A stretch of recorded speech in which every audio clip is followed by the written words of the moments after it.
नमो भगवते वासुदेवाय। बैसाख मास महात्म कथा। पूर्व काल की बात है। काशीपुरी में कीर्तिमान नाम से एक विख्यात चक्रवर्ती राजा थे।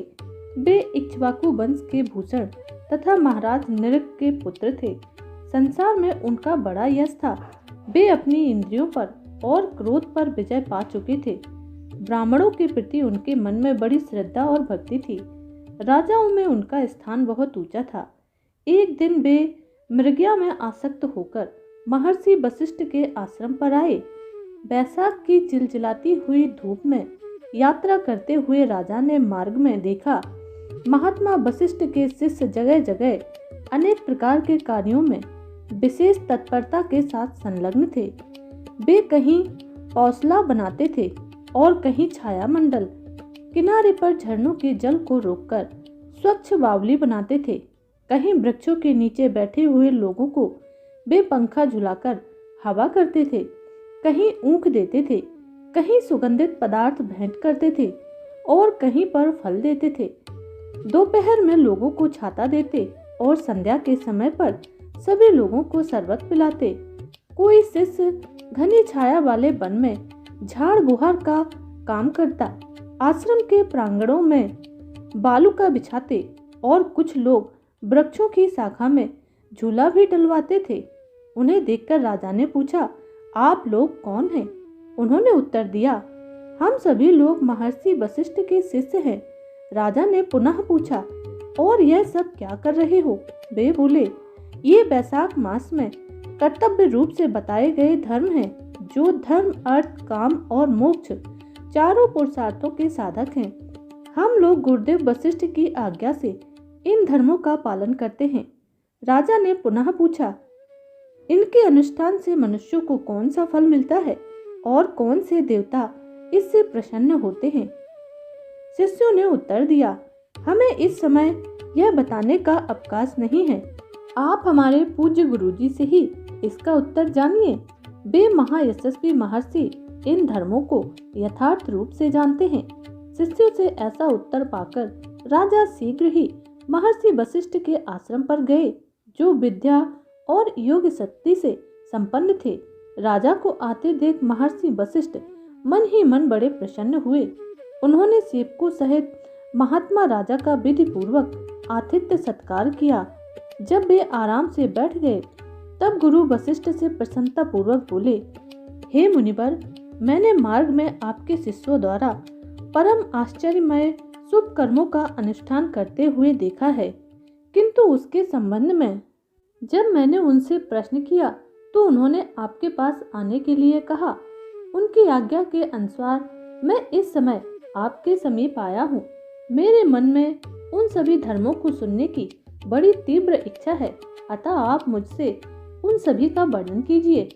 तब वशिष्ठ जी ने प्रसन्नता पूर्वक कहा, हे राजन, तुम्हारी बुद्धि को उत्तम शिक्षा मिली है, अतः उसने यह उत्तम निश्चय किया है। भगवान विष्णु की कथा के श्रवण और भगवत कर्मों के अनुष्ठान में जो तुम्हारी बुद्धि की आत्यांतिक प्रवृत्ति हुई है, यह तुम्हारे किसी पुण्य का ही फल है, जिसने बैसाख मास में बताए हुए महाधर्मों के द्वारा भगवान श्री हरि की आराधना की है। उसके उन धर्मों से भगवान विष्णु बहुत अधिक प्रसन्न हुए हैं और उसे मनोवांछित फल प्रदान करते हैं।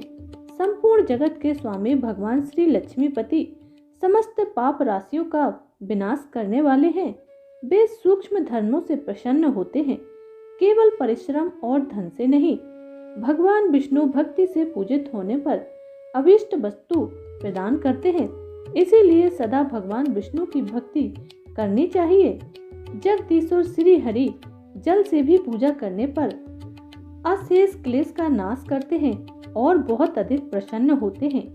बैसाख मास में बताए हुए ये धर्म थोड़े से परिश्रम द्वारा साध्य होने पर श्री भगवान विष्णु के लिए प्रीतिकारक एवं शुभ होने के कारण अधिक व्यय से सिद्ध होने वाले बड़े बड़े यज्ञादि कर्मों का भी तिरस्कार करने वाले हैं।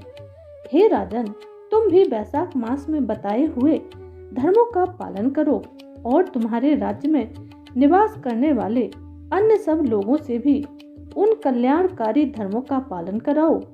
इस प्रकार से वैशाख धर्म के पालन की आवश्यकता को शास्त्रों और युक्तियों से भली भांति सिद्ध करके वशिष्ठ जी ने वैशाख मास के सब धर्मों का राजा के समक्ष वर्णन किया। उन सब धर्मों को सुनकर राजा ने गुरु का भक्ति भाव से पूजन किया और घर पर वापस आ गए और उन सभी धर्मों का विधि पूर्वक पालन करने लगे।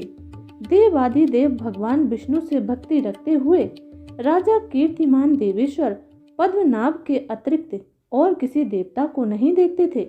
उन्होंने हाथी के पीठ पर नगाड़ा रखकर सिपाहियों से अपने राज्य में डंके की चोट पर यह घोषणा करा दी कि मेरे राज्य में जो 8 वर्ष से अधिक की आयु वाला मनुष्य है, उसकी आयु जब तक 80 वर्ष की ना हो जाए तब तक मेष राशि में सूर्य के स्थित होने पर यदि वह प्रातः काल स्नान नहीं करेगा तो मेरे द्वारा दंडनीय होगा और उसे राज्य से निकाल देने योग्य समझा जाएगा। यह मेरा निश्चित आदेश है। पिता पुत्र पत्नी अथवा सुहृद जो कोई भी वैशाख धर्म का पालन नहीं करेगा वह चोर की भांति दंड का पात्र समझा जाएगा। प्रातः काल शुभ जल में स्नान करके श्रेष्ठ ब्राह्मणों को दान करना चाहिए। तुम सब लोग अपनी शक्ति के अनुसार कौशला और दान आदि धर्मों का आचरण करो। राजा कीर्तिमान ने प्रत्येक गांव में धर्म का उपदेश करने वाले एक एक ब्राह्मण को बसाया। 5-5 गांवों पर एक एक ऐसे अधिकारी की नियुक्ति की जो धर्म का त्याग करने वाले लोगों को दंड दे सके। उस अधिकारी की सेवा में 10-10 घुड़सवार रहते थे। इस प्रकार चक्रवर्ती नरेश के शासन से सर्वत्र और सब देशों में यह धर्म का पौधा आरंभ हुआ और आगे चलकर खूब बड़े हुए वृक्ष के रूप में परिणित हो गया। उस राजा के राज्य में जो लोग मर जाते थे वे भगवान विष्णु के धाम में जाते थे। वहां के मनुष्यों को विष्णु लोक की प्राप्ति निश्चित थी। एक बार भी वैशाख स्नान कर लेने से मनुष्य यमराज के पास नहीं जाता। अपने धर्मानुकूल कर्म में स्थित होते हुए सब लोगों के विष्णु लोक में चले जाने से यमपुरी के सारे नरक खाली हो गए।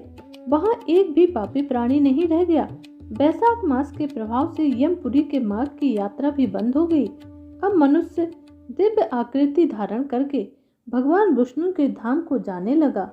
देवताओं के जो लोग थे वह भी मनुष्य से विहीन हो गए। स्वर्ग और नरक दोनों के शून्य हो जाने पर एक दिन नारद जी ने धर्मराज के पास जाकर कहा, हे धर्मराज, आपके इस नरक में अब पहले जैसा कोलाहल सुनाई नहीं पड़ता। पहले की भांति पाप कर्मों का लेखा जोखा भी नहीं लिखा जा रहा है। चित्रगुप्त जी तो ऐसे ही मौन भाव से बैठे हुए हैं जैसे कोई मुनि हो। महाराज, इसका कारण क्या है? महात्मा नारद के ऐसे वचन सुनकर यमराज ने दीनहीन स्वर में कहा, हे मुनिवर, इस समय पृथ्वी पर जो यह राजा राज्य कर रहा है वह पुराण पुरुषोत्तम भगवान विष्णु का बड़ा भक्त है। उसके भय से कोई भी मनुष्य कभी वैशाख मास का उल्लंघन नहीं करता। उस पुण्य कर्म के प्रभाव से सभी भगवान विष्णु के परम धाम को चले जाते हैं। हे मुनिवर, पृथ्वी लोक के उस राजा ने मेरे नरक के मार्ग को अवरुद्ध कर दिया है। स्वर्ग और नरक दोनों ही शून्य हो गए हैं। अतः ब्रह्मा जी के समीप जाकर यह सब समाचार उनसे निवेदन करके तभी मैं स्वस्थ होऊंगा।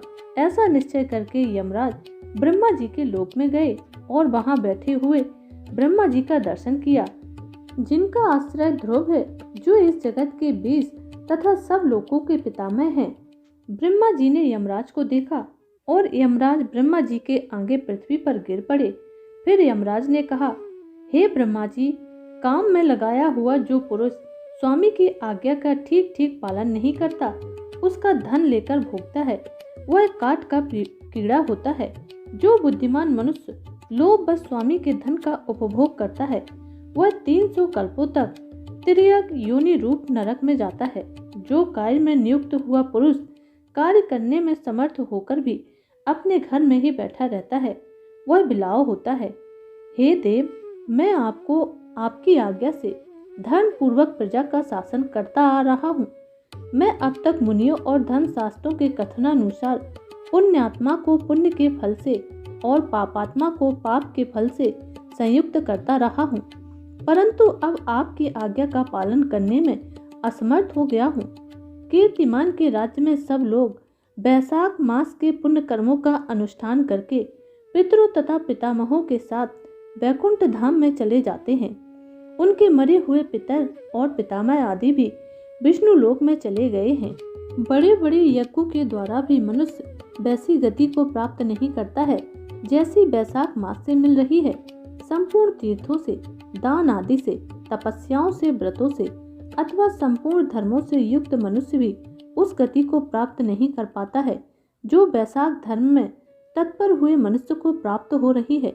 बैसाख में प्रातः काल स्नान करके देव पूजन, मास महात्म की कथा का श्रवण तथा भगवान विष्णु को प्रिय लगने वाले धर्मों का पालन करने वाला मनुष्य एकमात्र विष्णु लोक का स्वामी होता है। और जगतपति भगवान विष्णु के लोक की तो मेरी समझ में कोई सीमा ही नहीं है, क्योंकि सब ओर से कोटि कोटि प्राणियों का समुदाय वहां पहुंच रहा है, तो भी वह भरता नहीं है। इस संसार में पवित्र और अपवित्र सभी लोग राजा की आज्ञा से बैसाख मास के धर्म का पालन करके विष्णु लोक में जा रहे हैं। हे ब्रह्मा जी, आपकी प्रेरणा से संस्कारहीन मनुष्य भी बैसाख स्नान मात्र से वैकुंठ धाम में चले जाते हैं। यह केवल भगवान विष्णु के चरणों की शरण लेने वाला है। जान पड़ता है वह समस्त संसार को विष्णु लोक में पहुंचा देगा। जो पुत्र धर्म, अर्ध काम और मोक्ष के प्रतिकूल चलता हो, वह पृथ्वी पर माता के पेट से पैदा हुआ रोग है। वह अधम पुरुष अपनी माता का घात करने वाला कहा जाता है, किंतु राजा कीर्तिमान की माता और उसकी पत्नी का पुण्य संसार में विख्यात है। उसकी माता एकमात्र वीर जननी है और वह राजा निश्चय ही संसार में बहुत बड़ा वीर है। जिस प्रकार कीर्तिमान मेरी लिपि को मिटाने में लगा हुआ है, ऐसा उद्योग पुराणों में और किसी का नहीं सुना है। भगवान विष्णु की भक्ति में तत्पर हुए राजा कीर्तिमान के सिवा दूसरे ऐसे किसी को भी मैं नहीं जानता जो डंका बजाकर घोषणा करते हुए लोगों को ऐसी प्रेरणा देता हो और मेरे लोक के मार्ग को विलुप्त करने की चेष्टा रखता हो। यमराज की बात सुनकर ब्रह्मा जी ने कहा, हे यमराज, तुमने क्या आश्चर्य देखा है? क्यों तुम्हें खेद हो रहा है? भगवान गोविंद को एक बार भी प्रणाम कर लिया जाए तो वह 100 अश्वमेध यज्ञों के बराबर होता है। यज्ञ कराने वाला तो पुनः इस संसार में जन्म लेता है, परंतु भगवान को किया हुआ प्रणाम पुनर्जन्म का हेतु नहीं बनता, मुक्ति की प्राप्ति करा देता है। जिसकी जिह्वा से अग्रभाग पर हरि ये 2 अक्षर विद्यमान है, उसको कुरुक्षेत्र तीर्थ के सेवन अथवा सरस्वती नदी के जल में स्नान करने से क्या लेना है? जो मृत्यु काल में भगवान विष्णु का स्मरण करता है, वह अभक्ष भक्षण आदि से प्राप्त हुई पाप राशि का परित्याग करके भगवान विष्णु के सायुज्य को पाता है, क्योंकि भगवान विष्णु को अपना स्मरण बहुत ही प्रिय है। यमराज, इसी प्रकार बैसाख नामक मास भी भगवान विष्णु को अत्यंत प्रिय है, जिसके धर्म को स्मरण करने मात्र से ही मनुष्य सारे पापों से मुक्त हो जाता है। उसके अनुष्ठान में तत्पर रहने वाला व्यक्ति मुक्ति को प्राप्त करता है। बैसाख मास में भगवान पुरुषोत्तम के नाम और यश का गान किया जाता है, जिससे भगवान बहुत प्रसन्न होते हैं। पुरुषोत्तम श्री हरि संपूर्ण जगत के स्वामी और हमारे जनक है। यह राजा कीर्तिमान बैसाख मास में उन्हें भगवान के प्रिय धर्मों का अनुष्ठान कर रहा है, जिससे प्रसन्न चित्त होकर भगवान विष्णु सदा उसकी सहायता में स्थित रहते हैं। भगवान वासुदेव के भक्तों का कभी अमंगल नहीं होता है। उन्हें जन्म, मृत्यु, जरा और व्याधि का भी भय नहीं होता। कार्य में नियुक्त किया हुआ पुरुष यदि अपनी पूरी शक्ति लगाकर स्वामी के कार्य साधना की चेष्टा करता है तो उतने से ही वह कृतार्थ हो जाता है। यदि शक्ति के बाहर का कार्य उपस्थित हो जाए तो स्वामी को उसकी सूचना दे दे। उतना कर देने से वह उऋण हो जाता है और सुख का भागी होता है। जिसने उस प्रयोजन को स्वामी से निवेदित कर दिया, उसके ऊपर ना तो कोई ऋण है और ना ही पातक लगता है। अपने कर्तव्य पालन के लिए पूरा यत्न कर लेने पर भी प्राणी का कोई अपराध नहीं रहता। यह कार्य तुम्हारे लिए असंभव है, अतः इसके विषय में तुम्हें शोक नहीं करना चाहिए। ब्रह्मा जी की बात सुनने पर यमराज ने दीनहीन वाणी में कहा, हे ब्रह्मा जी, मैंने आपके चरणों की सेवा से सब कुछ पा लिया है। तब ब्रह्मा जी ने समझाते हुए कहा, हे धर्मराज, राजा कीर्तिमान विष्णु धर्म के पालन में तत्पर है। चलो हम लोग भगवान विष्णु के समीप चलते हैं और उन्हीं से बात करेंगे। उनके कथनानुसार सभी ने वैसा ही किया। वे सभी इस जगत के कर्ता धर्ता श्री हरि विष्णु के पास गए। ब्रह्मा जी ने उनकी स्तुति की। ब्रह्मा जी की स्तुति से संतुष्ट होकर भगवान विष्णु वहां प्रकट हुए। यमराज और ब्रह्मा जी ने तुरंत ही उनके चरणों में मस्तक झुकाया। तब भगवान श्री हरि विष्णु ने मेघ के समान गंभीर वाणी में कहा, तुम लोग यहाँ क्यों आए हो? ब्रह्मा जी ने कहा, हे प्रभु, आपके श्रेष्ठ भक्त राजा कीर्तिमान के शासन काल में सब मनुष्य वैशाख धर्म के पालन में संलग्न हो आपके अविनाशी पद को प्राप्त कर रहे हैं। इससे पूरी यमपुरी सूनी हो गई है। ब्रह्मा जी के ऐसा कहने पर भगवान विष्णु हंसते हुए कहते हैं, मैं लक्ष्मी को त्याग दूंगा। अपने प्राण शरीर श्री वत्स, कौस्तुभ मणि, वैजंती माला, स्वयंदीप, वैकुंठ धाम, क्षीर सागर, शेषनाग तथा गरुड़ को भी छोड़ दूंगा, परंतु अपने भक्त का त्याग कदापि नहीं करूंगा, जिन्होंने मेरे लिए सब भोगों का त्याग करके अपना जीवन तक मुझे सौंप दिया है, जो मुझ में मन लगाकर मेरे स्वरूप हो गए हैं। उन महाभाग भक्तों को मैं कैसे त्याग सकता हूँ? राजा कीर्तिमान को इस पृथ्वी पर मैंने 10,000 वर्षों की आयु दी है, उसमें से 8,000 वर्ष तो बीत गए हैं। शेष आयु बीत जाने पर उसे मेरा सायुज्य प्राप्त होगा। उसके बाद पृथ्वी पर बेन नामक दुष्टात्मा राजा होगा, जो संपूर्ण वेदोक्त महाधर्मों का लोप कर देगा। उस समय वैशाख मास के धर्म भी छिन्न भिन्न हो जाएंगे। बेन अपने ही पाप से भस्म हो जाएगा। तत्पश्चात मैं पृथु होकर पुनः सब धर्मों का प्रचार करूंगा। उस समय लोगों में वैशाख मास के धर्म को भी प्रसिद्ध करूंगा। सहस्त्रों मनुष्यों में से कोई एक ऐसा होता है जो मुझ में अपने मन प्राण अर्पित करके अपना सर्वस्व मुझे समर्पित कर दे और मेरा भक्त हो जाए। जो ऐसा करता है वही मेरे लिए सभी धर्मों का प्रचार करता है। इस वैशाख मास में भी मैं वैशाख धर्म में तत्पर रहने वाले महात्मा पुरुषों तथा राजा के द्वारा समयानुसार तुम्हारे लिए भाग दिलाऊंगा। लोक में जो कोई भी वैशाख मास का व्रत करेगा वे तुम्हारे भाग देने वाले होंगे। उनके वैशाख मास में बताए हुए महाधर्म के पालन में तुम कभी विघ्न उपस्थित न करना। यमराज को इस प्रकार आश्वासन देकर भगवान विष्णु वहां से अंतर्धान हो गए। ब्रह्मा जी भी अपने सेवकों के साथ अपने लोक को चले गए। उसके बाद यमराज भी अपनी पुरी को चले गए। वैशाख मास की पूर्णिमा को पहले धर्मराज के उपदेश से जल से भरा हुआ घड़ा, दही और अन्न देना चाहिए। उसके बाद पितरों, गुरुओं और भगवान विष्णु के उद्देश्य से शीतल जल, दही, अन्न, पान और दक्षिणा फल के साथ कांसी के पात्र में रखकर ब्राह्मण को देना चाहिए। भगवान विष्णु की दिव्य प्रतिमा वैशाख मास की महात्म कथा सुनाने वाले दीन ब्राह्मण को देनी चाहिए। उस धर्म वक्ता ब्राह्मण को अपने धन से भी पूजित करना चाहिए।